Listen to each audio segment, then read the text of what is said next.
lovely day at Griffith Park. Griffith Park in North Los Angeles. The sun is beaming on my back, my face, and my neck. And I have a scarf on, just in case there's wind. And I have a beer. Bubble, bubble, bubble. Bubbles popping. The flowers are blossoming. But soon, the season will come to a close. No more flowers until springtime. The trail is narrow and shaded with rocks and dirt. And there's voices coming from across the park. People, families, different friends coming together on a Saturday.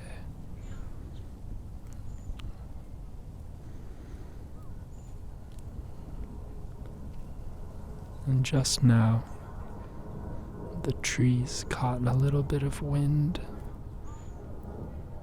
and they're swaying back and forth,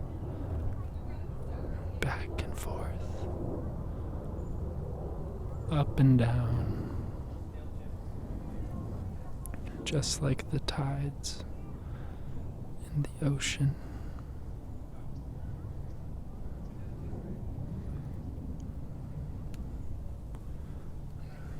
Birds are flying through the canyon, through the valley. Chirp, chirp, chirp, chirp. And they're gone. Gone with the wind. A long time ago, in 1972, a man named Amir came up with an idea. He had a garden in his home, but the sun never made it to the plants. And one day, they all withered away and dropped into the soil. So Amir took his wheelbarrow and hiked up the park with succulents, seeds, different floral varieties, and he planted them at the tip top of the park, where all the sun's rays would splash onto the plants, leaving no doubt that his florals would grow higher than they ever would before. And now, we sit here enjoying the work of Amir, the legacy he left, the sweat he sweated out, and the plants he blossomed. ASMR is quite a gift. It's a gift to be able to find peace in the human voice. The voice, the touches, the gaze. Why does it make us so peaceful? Maybe it's the thought that someone else is making it just for you.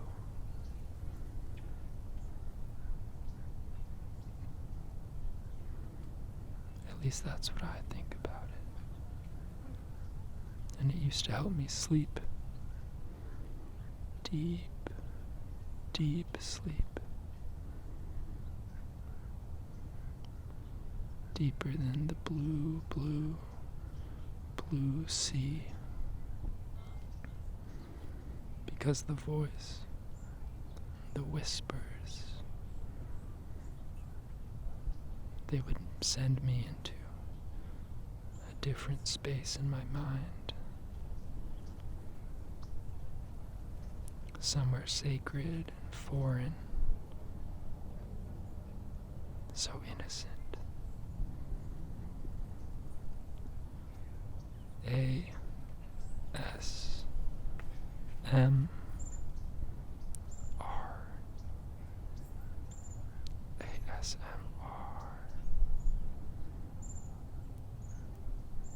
A grand gift.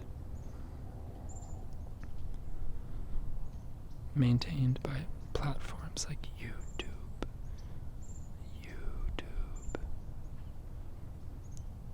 or Patreon.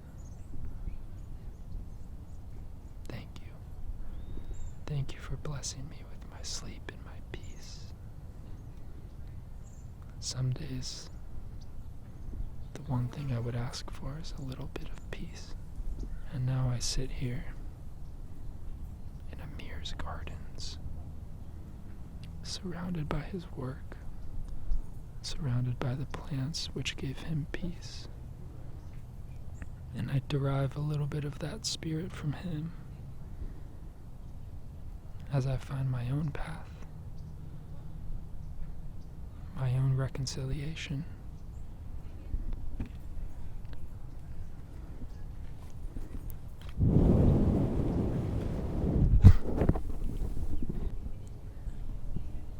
And as I sit here on this stump, piece of wood, whatever you want to call it,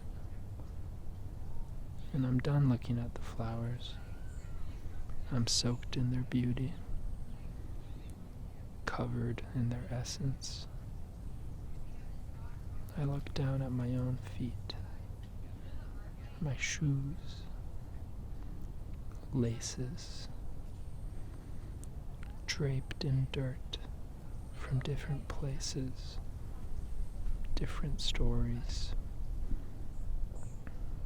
different nights and days. I think of what Amir must have thought as he rugged and jugged his wheelbarrow up the mountain, looking at his past in the rear view. But my blue denim is bright and vibrant, just like the sky on an April afternoon without a cloud. And I sweat slightly from my forehead down to my brow, through the bridge of my nose, and it drips back into the soil, back into the dirt trail. Where is my place amongst this nature? Am I an invader or a reflection? I hope for the latter, but I fear for the first. And my scarf is wrapped around my neck, mummifying me, comforting me, covering me from the surroundings. Pink and orange plaid, just like the color of my grandmother's peach pie. Peach pie with a dollop of whipped cream, just a little spoonful of sugar, but never too much. Grandma didn't want us to be up late with a sugar rush. That's what she would always say.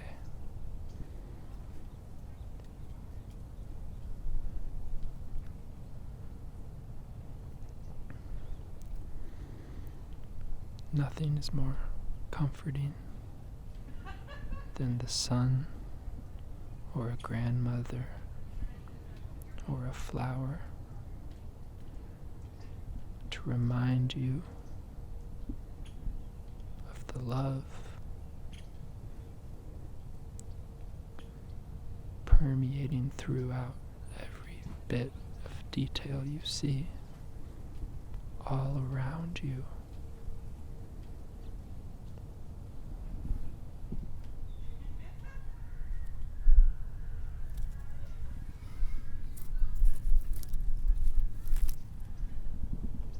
That is the sound of the plants and the wood by which I sit next to. And there are some loud voices, but they are not invading this space because it is okay that they're there. They are intaking this environment in a different way, laughing, drinking, joking. And now there's a fly on my kneecap. The fly is dancing around, and oop, up it goes. It flies away. No food on my leg. It searches elsewhere, making its own home out of this Griffith Park garden, Amir's garden. Home for all of us. The flies and the people.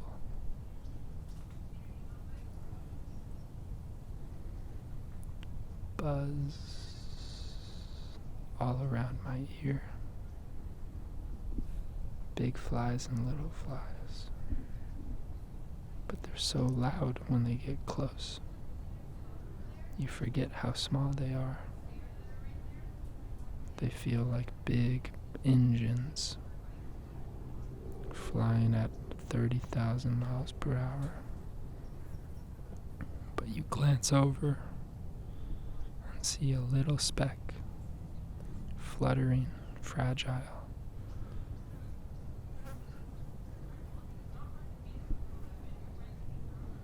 Quite the illusion. Now I'm just babbling. Oh dear, Graham. What do you think you're doing?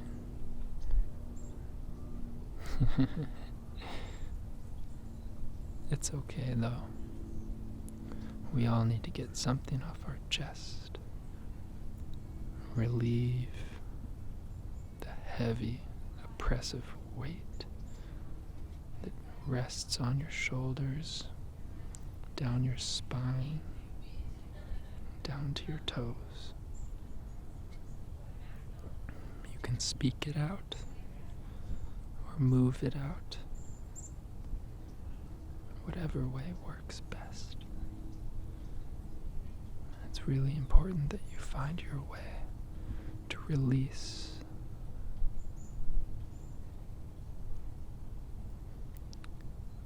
And right now, I have a beer in my left hand, bubbling uncontrollably, sprouting droplets out of the can into my hand, little wet reminders of the fluid of life.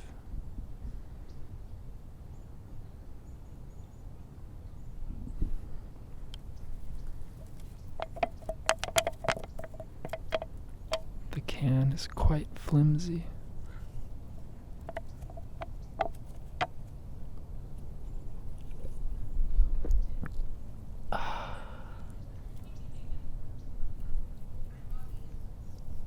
Down my throat, into my belly.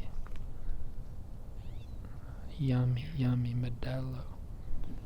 Modelo. But not too many Modelos. Not to stray off path and lose my balance.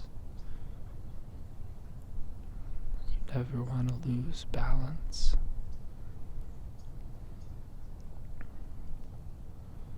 But it does quench the thirst, the dry throat from the dust and dirt that swells out of the trail into my face, my eyes, and obscures the path. The Modelo clears the view in moderation, drinking responsibly, drink responsibly. And Sarah meanders by with a big black camera and pants to match the color.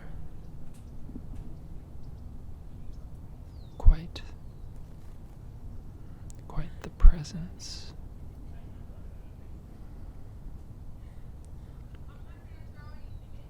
Tall, touching the sun almost, but not quite tall enough. Blanketed instead. A warm blanket. There's a lizard. The lizard sprances and prances and spots itself away. Camera shy. Why would a lizard be camera shy? Because it's better off hidden, camouflaged, hidden in the plants and the grass and the shrubs. A camera lens is not its cup of tea. Bye for now, lizard. Hope to see you again. Watch your tail, watch your back, and find something good to eat.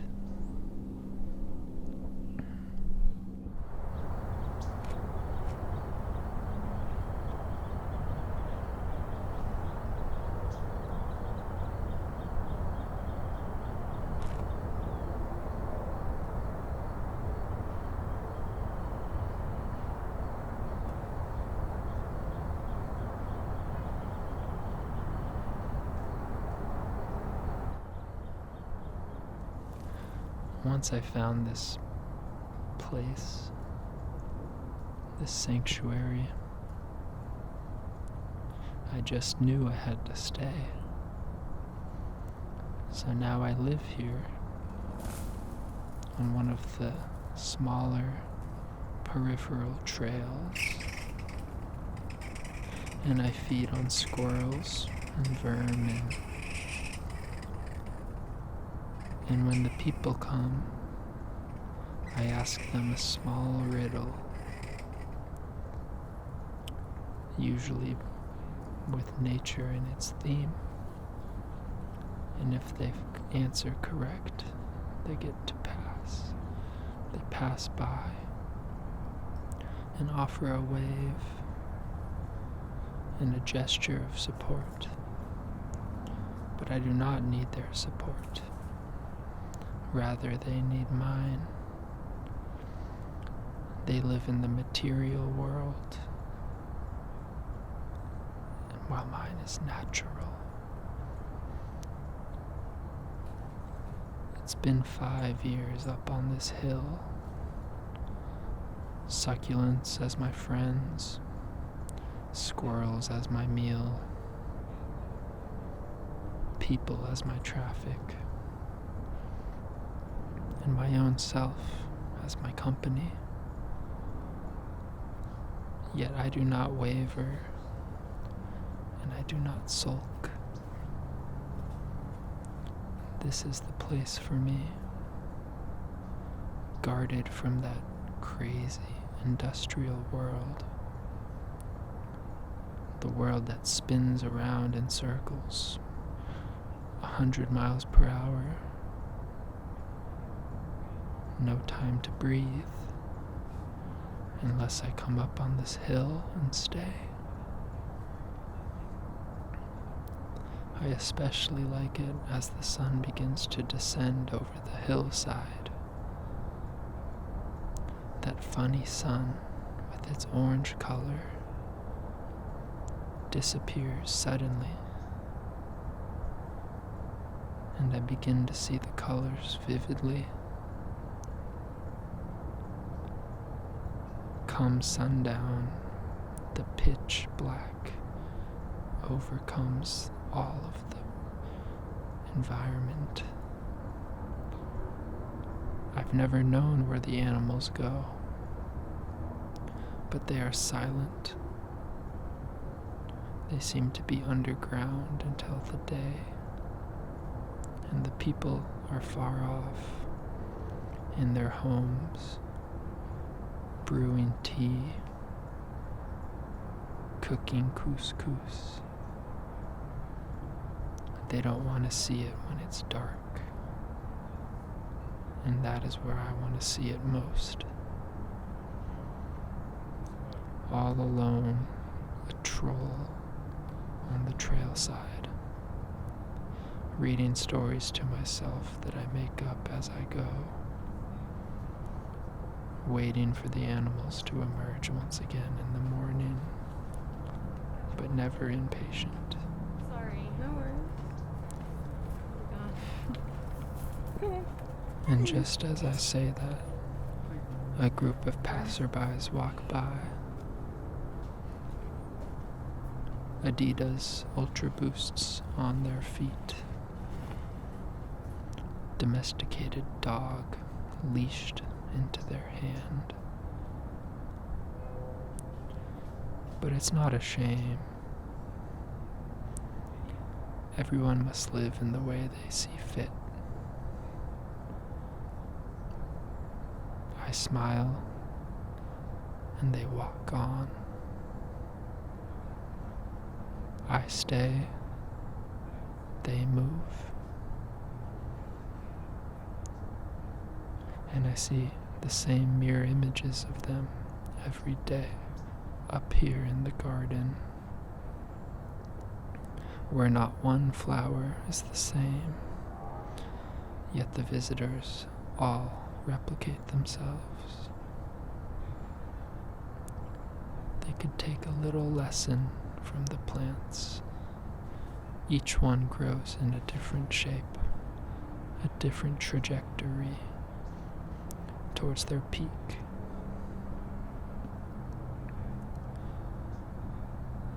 We should all be more like that.